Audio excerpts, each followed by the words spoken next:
Well, for airfares, I use a virtual private network because with AI, the airlines are getting much savvier about tailoring fares to where you are from. There are companies whose only job is creating profiles of citizens in different parts of the US and different parts of the world.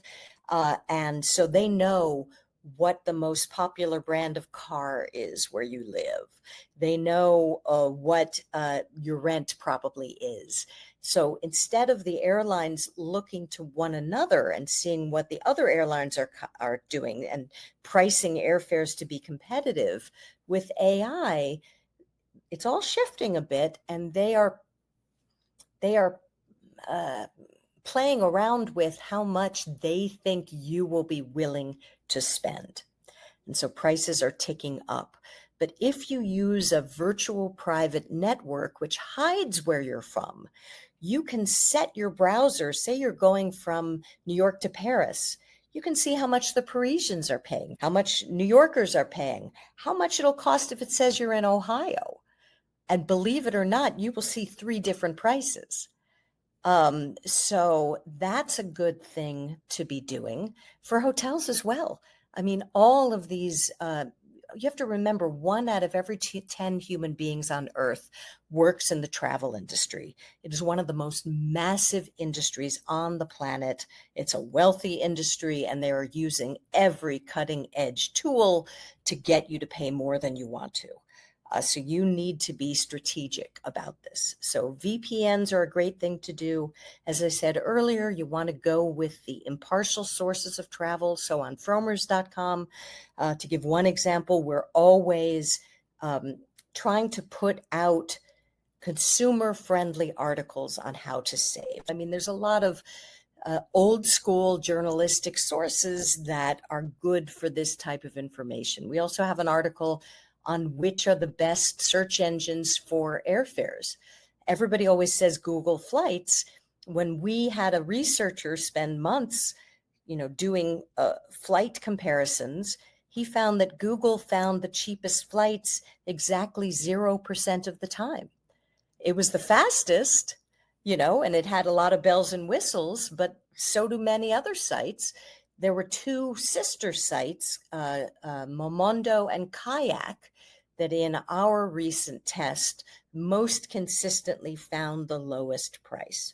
But in this case, when I talk about it, I say, okay, do your research there, but you probably want to book directly with the airlines because we're living in a time of climate change.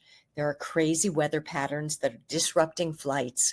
And so if you book through a third party, you are last in line to get your problems fixed behind everybody who booked directly with the airlines. So you need to book with the airlines now.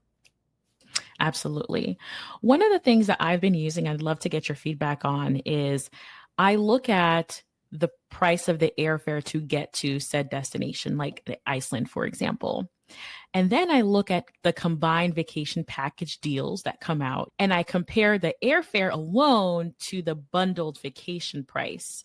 And that's how I've been determining, you know what, maybe this vacation package to Iceland makes sense versus me booking one-on-one. Is that a smart strategy, or do you have any other tips or ideas of how to do that? Yeah, we researched this and we found that for resort-like destinations and nature-focused destinations like Iceland, generally air hotel packages are better than booking separately. And now, why are they better? Because these are places with lots of competing resorts. They don't want, a hotelier does not want his competitors to know how low he's willing to drop his prices. And so hotel prices can be hidden in an air hotel package. When it came to city-based vacations, though, we found that the deals or the deals weren't as good. I write the Frommer's New York City book, and so I researched this thoroughly, and I found you didn't really save anything by booking an air hotel package to New York City. You do say to Hawaii a lot, and you don't have to wait for them to come out once a week. You can go to an Expedia or cheapcaribbean.com, or if, one of the other packagers, and you'll find them all there. But we found that it wasn't foolproof. It wasn't foolproof. Sometimes you can save a lot, sometimes not. That's very, very helpful. And I love those recommendations as well. Well, Pauline, we are heading to the rapid fire round. Are you Okay, ready? I'm ready. Okay. Okay, I'm going to prep the listeners. So, what we're going to do here is we're going to ask Pauline in this lightning round. I'm going to throw out some common travel purchases and or add-ons upgrades, and Pauline is going to let us know, is it a good deal or is it a skip and why? Okay? Are we ready, Pauline? Okay. Okay. Number 1, prepaying for breakfast at hotels. Is that a Skip. skip or a deal? Skip, unless the hotel is really famous for the quality of its breakfasts, especially in Europe. You can pay 20 euros extra and get to a place where they're going to give you a hard roll and a coffee that was brewed hours before. You'll usually pay much less and have a better breakfast if you get your own. All right, that's a skip. Okay, the single supplement fee. So this is when you're traveling solo on a Yeah. typical group vacation, and because of that, you have to pay an extra XYZ.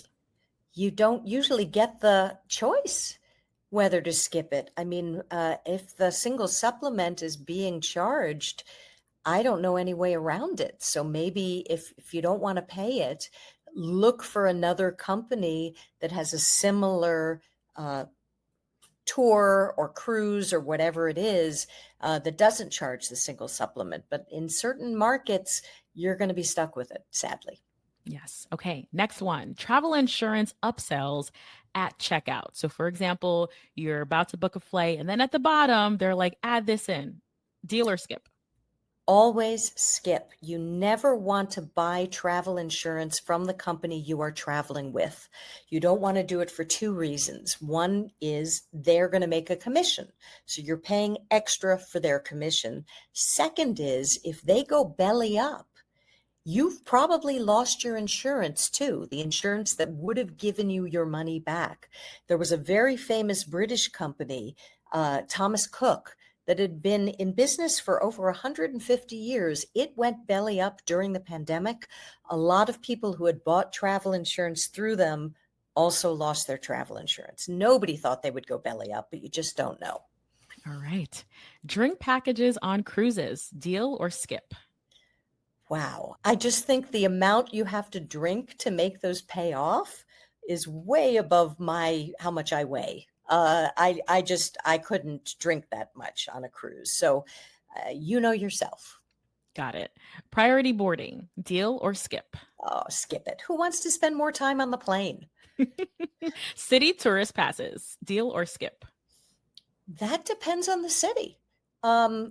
Sometimes they can be very good. Like City Pass in New York City has, I think it's 6 attractions, which is doable, and you can do it, I think, in 5 days. So you have enough time to do them, and it will definitely be a savings. And sometimes you can skip the line. I know the passes in London are a total ripoff because most of the museums in London are free. The same for Washington, D.C. So it really depends on the destination. All right. Third party booking sites. Deal or skip? Sometimes they can be a good deal, especially for packages, as we were discussing. But as I also said earlier, I don't buy airfares directly from them anymore just because things are going wrong so much more frequently now. And I don't want to be in the position to be last in line. Got it. Basic economy airfare. So this is like the bare bones. You don't earn points and miles. You don't have a checked luggage, like the last on the list. Deal or skip? When you are 5'3" or under, as I am, As I am too. I'm okay with being in a middle seat. It really depends, I think, on the length of the flight. If it's a 2, 3, even 4 hour flight, I'll take the savings. If it's across the Atlantic, I might forego basic economy because I probably don't want to be in the middle seat that whole trip. Gotcha. Two more. Final two. Okay. Airport lounge access. Deal or skip? Uh, if it's included with your credit card or something like that, sure, why not? If you're going to Asia, oh boy, do you want that? Because there they have really nice lounges there. In the US, it's not worth it to my mind. Gotcha. And the final one, car rental insurance from the rental counter at the airport, typically. Deal or skip?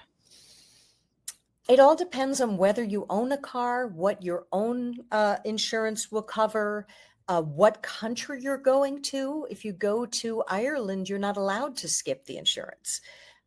So this is one where you have to do the research, and it's a very personal decision. Usually people are really pushed into paying more than they need to on this, though. Gotcha. All right, Pauline, this was such a pleasure. So much fun.